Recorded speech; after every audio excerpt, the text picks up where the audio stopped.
A couple of months ago, I remembered this old Percy Jackson storyline I had. I decided to keep working on it with my improved art and writing. While I've scrapped and added many characters, I've also been putting more depth into ones that were from the beginning. So let's start with one of the main characters, Bianca. So, Bianca. I swear, when I was writing her in 2022, I thought she was such an interesting, three-dimensional character. But her personality was just. I'm super forgiving despite literally never having a reason for it. I also can't even bring myself to kill a monster. It was not a good time.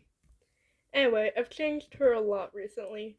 One main part of her story is that she has no powers. Nothing. She's not even all that keen. Yes, like Annabeth. And that's something I'll be keeping. I'm very happy at 9, 10-year-old me decided on this, because it makes looking back on my writing slightly less cringy. She's the anti-overpowered OC. Back to a plot. Bianca is the daughter and oldest child of Percy and Annabeth. She was fated by Rachel to be one of the strongest legacies to lead the most legions. Because of this prophecy, Bianca's parents had high expectations. Surprisingly, though, she had a normal childhood.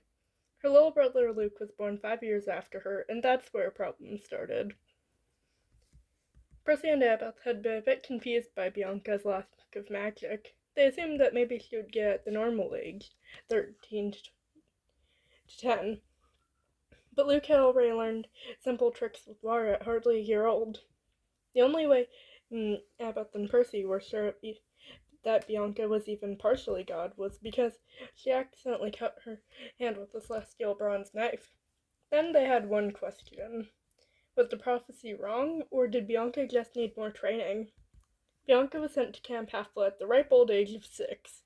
Her parents said that would help her be safer in their dangerous world, and they'd try to visit in a week. Bianca was calm and positive at Camp Half-Blood, since it had extra cabins for legacies. After a year of being woken up in the middle of the night by Luke, she was ecstatic to have the cabin all to herself. Bianca was taught basic weapon safety and social cues of the camp. A week passed, and Bianca waited patiently at the top of the hill next to Talia's tree. She sat there until Chiron eventually found her half asleep in the middle of the night. He explained to her that her parents were busy with Luke and would try to see her another time. Another week went by, then a month, then 2. The peaceful solitude of Bianca's cabin had turned into loneliness. Eventually, Annabeth and Percy had returned, apologizing profusely and asking how Bianca liked it at camp. Still confused by why she was left there, Bianca answered yes to be an easy child. Her parents were happy for her and decided that camp was the best way for her daughter to gain her powers and their son to be focused on so that he could use his. Bianca was again abandoned, but this time without even being told that her parents would come back. She slept fitfully that night, feeling worthless. She was greeted by a strange figure in her dreams. He said that he'd been waiting to meet her. He told Bianca he understood the betrayal she felt. His voice was soft, with hints of suspicion. Bianca, curious, asked who he was. I am an ancient father. I am Kronos. Bianca knew that she should have woken up and pretended like she never had the dream. But Kronos was one of the only people who'd enjoyed her conversation. First, they talked about little things, like jokes older campers had made, or little animals that Bianca had seen on hikes. But they began to speak of heavier topics as Bianca grew up. She stayed at camp for most of the year, only going back home for holidays or when her family was bored. At least, that's why she thought they wanted her. Bianca was still desperate for people to care about her, and became a bit of an attention seeker to achieve this. She insisted on learning how to fight everybody at camp, and many who didn't like that such a special demigod was considered so useless were happy to oblige. She had luckily made a few friends at camp. Laurel, the daughter of Grover and Juniper, was a smart character who tries to be more demigod-like to be seen for her strengths.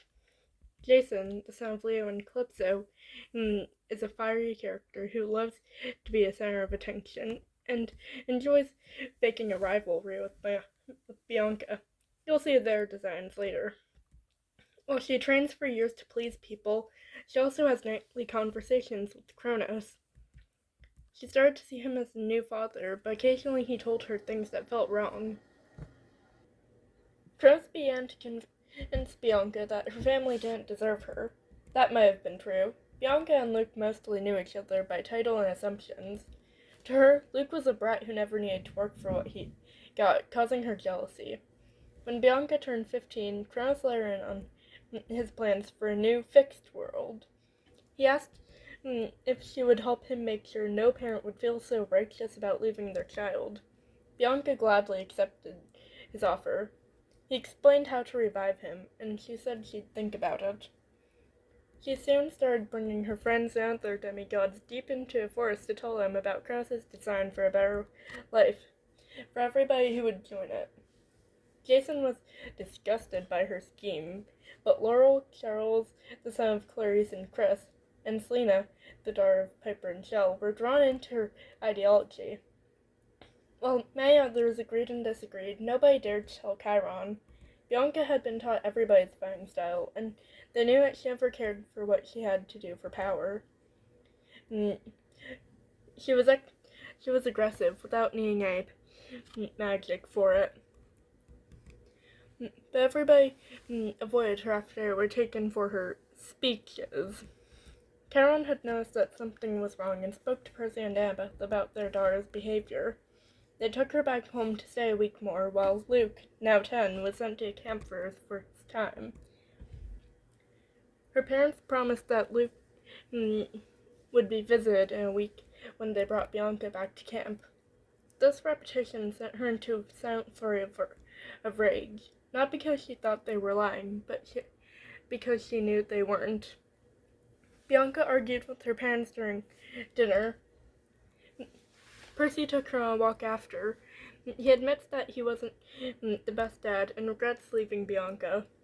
Filled with hate and envy, she took a riptide out of her pocket. Without thinking enough about her actions, Bianca stabbed her father through the throat. She put Percy's blood in a small bottle. That's a mystery tool we'll use for later. God, this joke is so poorly timed. After he's dead, Bianca realizes what she'd done and starts to sob over his body. Nico and Will, who enjoyed twilight walks, caught Bianca in the chaotic scene.